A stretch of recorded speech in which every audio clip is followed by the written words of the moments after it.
We start off this episode of the view of the town that conveniently shows us the cranes that weren't there before, and that's no mistake, mind you. And anyway, after that, we catch up where the last episode left off, with the animals distraught about the fact that they're all scattered amongst the town. I just ran, and now the poor things are scattered everywhere, and they won't know how to find us. Oh, I'm so sorry, Fox. It isn't your fault. I didn't realize we were going so fast. Well, there's nothing for it. We must go back. Why? Let's just go on, eh? They'll turn up eventually. Yet another example of why Hare would have made a great leader. What's your next strategy, oh great one? Use the smaller animals as pillows at night? Or pluck off Whistler's feathers and see if you can fly the rest of the way? We can't go without Badger. I agree, Mole. After travelling so far together, I would have been so proud to enter White Deer Park with everyone else. But now... Proud? After Fox ran off, leaving everybody? An animal's instinct is survival, first and foremost. Look at the way Fox went when Owl told him that. That's like the face of a kid whose parents have just found out what he does at his computer at night. Stop guilt-tripping him, Owl.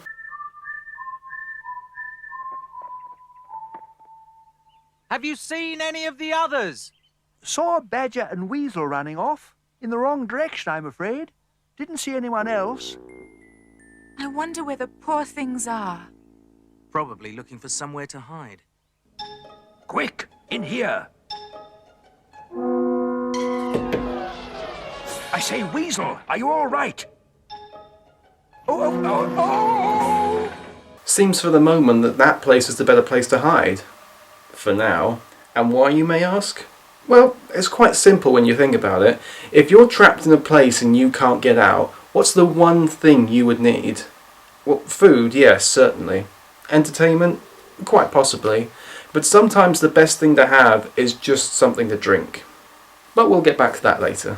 Meanwhile, Panic at the Farthing Wood here have gotten themselves trapped on the now existent construction site. Which it probably should be the best for them. They'll feel right at home there. There's plenty of rabbits there, tied to the grill of the cement truck. Come on! I feel safe here, but I do hope our baby stayed with the others. Meanwhile, the mice, voles, shrews and squirrels get themselves stuck in some grass somewhere, and Vole is still going on about his rights. We smaller animals must learn to stand on our own 4 feet. I'm sure Fox didn't mean us to be left behind. Whether or not, we're on our own now. All our protectors have upped and left. Mate, you're almost there now. This is just a slight minor setback in the whole operation. Plus, there's now no one to steal authority from. Just get it together. Isn't that the squirrels up there? Squirrels? What use are squirrels? And a racist too. Well, come on then, Nick Griffin. Let's see what you've got. Look, here comes Ada. Why don't you go and lecture to her? I'm sure that'll end well for you. I'm sure I heard someone squeak.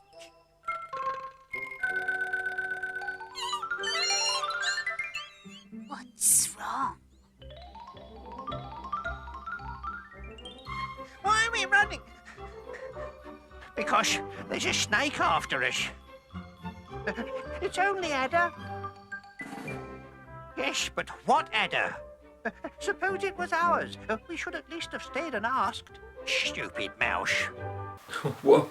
Wow. I actually agree with him on that one. If it wasn't their Ada, there's no way they could have found out until it was too late. Well, I guess I can agree with him on something then. Doesn't change the fact that I hate this guy though. So we cut back to the main train, who decide that the best course of action now is to get the birds to scout out the town and lead them back up to the hill. What I say is, it's up to us birds. Whistler's right. You and I would do better to wait here while they round everyone up. But if they're all in hiding, as you say, how are we supposed to find them? Owl, you can do it if anyone can.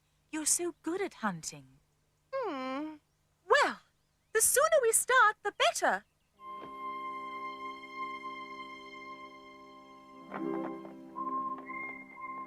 Please find Badger. I couldn't bear to go to White Deer Park without him. Don't take on me.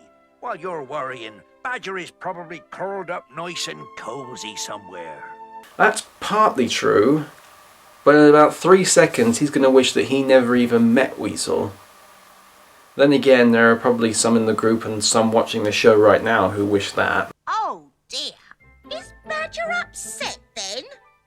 But Badger, I'm happy. I like it here. All mod cons, running water, well, dripping water.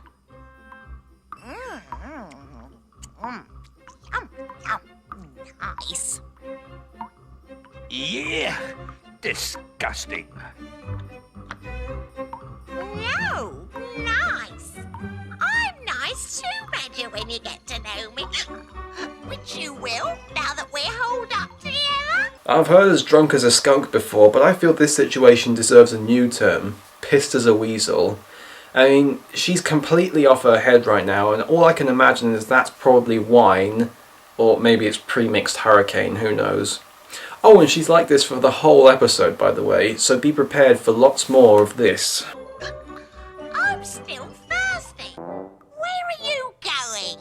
I like it. You're not going anywhere without me. Never better, old chap. Yep, Weasel's pretty much turned into a typical woman you would find on Take Me Out at this point.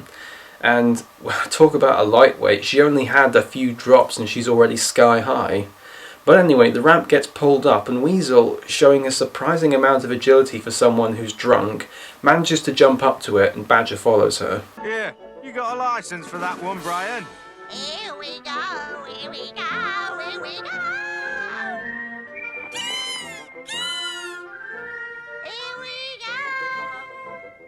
I'll see to Weasel. Here we go. Remember the oath. There are the squirrels. Follow me. Follow me. Follow me. Well, that was sorted out with a surprising amount of ease. So Kestrel guides a mouse party all the way back to the hill, whilst Owl sees to an inebriated Weasel.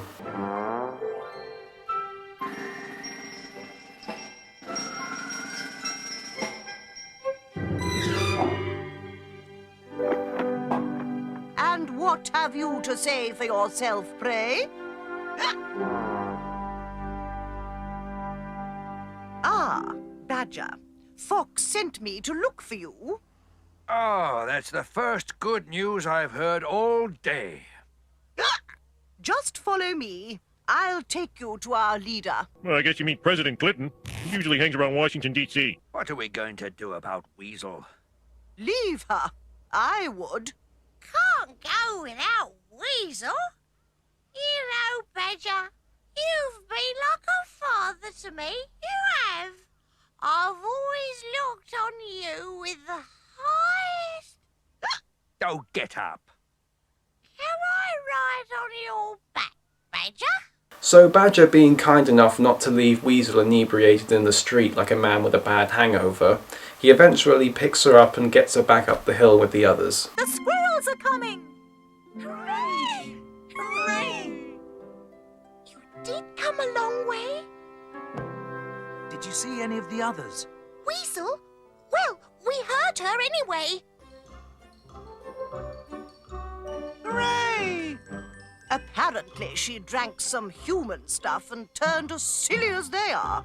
Made a complete exhibition of herself. Hey, just wait until you go down Brighton's South Lane and past midnight, then you'll see some true exhibitions of a Saturday night. Meanwhile, the rodents are still trying to run away from Adder.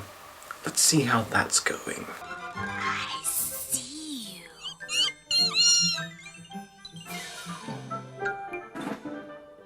Oh dear, oh dear. Son, go and see if it's safe. All right, Mother.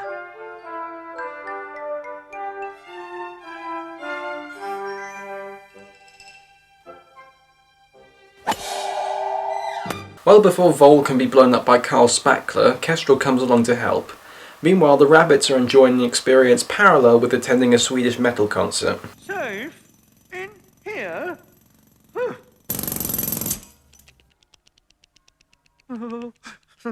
When will I stop?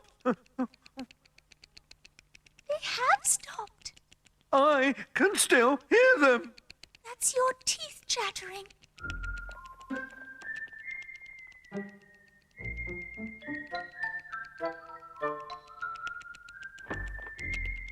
You help us out of the trench, please, Whistler? Ladies first. It's not fair. I'm much worse than she is. Yeah, worse at making a fuss anyway. Anyway, Whistler manages to get the rabbits out of a ditch and... Oh yes! Squash that little firebrand! Don't stop now! I don't care what happens to the others, just put me out of my misery! I see you, mices. That's mice, Adder. And god damn it, you've scared them off. Now we gotta hear his self-righteous bullshit again. Thankfully, Adder manages to hide inside a golf hole before she's mashed a pulp herself and they get on their way. Meanwhile, Whistler is having trouble lifting Rabbit since he's apparently too heavy, so he goes to get help from the rest. Stupid rabbit. I'll go back for him. No! Remember what happened at the river? If I hadn't gone to Rabbit's help then, I'd never have met Vixen. Good point, but what's in it for you this time? Do you expect to find a son in that ditch? Or a long-lost relative? But I guess helping him out would be better than abandoning him. Oh, here comes Ada. Sorry to have kept you. I don't think Weasel will be able to travel tonight. Must have been a bad year. Soon as Fox is back, I'm off. Weasel can look out for herself. Now don't be silly, Hare. There is still the oath. Fox hasn't deserted the rabbits, has he? Oh dear. I hope he's all right. Rabbits can get you into all sorts of trouble. Yeah, just ask Kihar. As I see it, the oath expires at journey's end, and I can hardly wait to get my fangs into those mice. Oh, no. Shall I go after her, Badger? No need, Toady. Ada may want to behave like any other snake, but she can't. Not anymore. This journey has changed all of us. Even her. And what proof do you have of that? She's been deceitful and manipulative the entire time she's been on this journey. Yeah, there have been traces of good nature here or there, but I'm pretty sure she's willing to abandon the oath the second she sets scale into White Deer Park. Meanwhile, Fox finds the rabbits and the Fox taxi service gives one last ride and they all regroup at the hill. Fox is a long time. Yeah, Fox is indeed a long time. Whatever that means. Stop moaning. He'll be all right. I'll miss him once we're there. He'll still protect us from the other animals in the park, though, won't he? I don't know, Mother. Now we're nearly there. I feel almost sad. Well, at least you feel something other than the urge to cause trouble. Though in fairness, that is something of truth. I mean, coming to the end of a journey, saying goodbye to travel partners, it is something very heavy and momentous and will cause some lament, of course. Sad? Huh. I'm looking forward to behaving like a fool again. I don't know about you. But I know what you mean, son. And take comfort, for your dreams will never be the dreams of an ordinary vole. Never again. Your dreams will be different till the day you die, and so will mine. For I'm proud to be a Farthing wood traveller, and as for that oath we made, well, we'll keep it among ourselves and amongst our children's children, so that the spirit of this journey will be kept alive forever. Well said, Granny Vole. A speech worthy of Churchill himself. And by that I mean this Churchill. Ah, yes! Fox, you're back. Believe it or not, we're all here at last. Shall we go? Oh, we're here, mateys. Oh, we've made it. We've made it.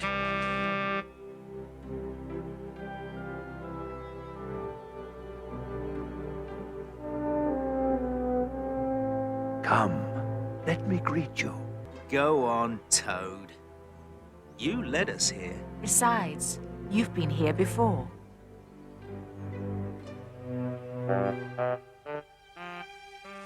To have made the journey once is remarkable. To have done it twice is extraordinary. News of your coming reached us long ago. I still can't get over the whole news amongst animals thing. Although they are next to a town, so I guess the connection would be better for Badger's email blast to get to them. We are so glad to be here. And it's all thanks to Fox. We'd never have done it without him. I only wish we could all have made it. But those of you who did have made history.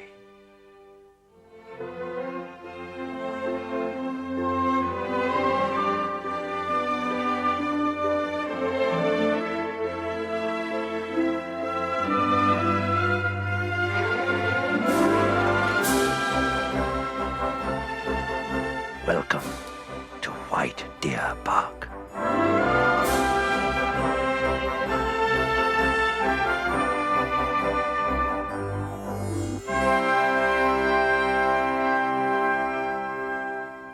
So what to make of this final episode?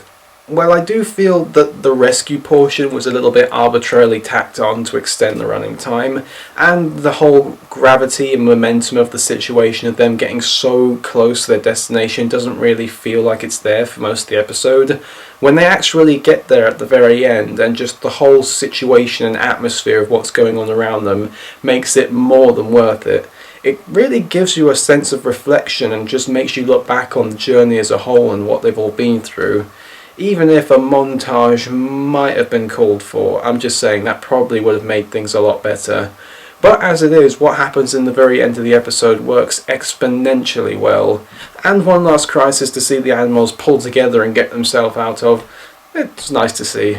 While the tone of coming to a journey's end isn't that prominent through the episode until the second half, I must admit I do kind of like it that way. It makes the whole thing feel more unique, like how rather than being some easy journey and reflection of the whole thing, no, it's like it would be, hard like it's been all the way, even though they're so close to the end. They can't just let their guard down and have, like the title says, they're just so close and yet so far.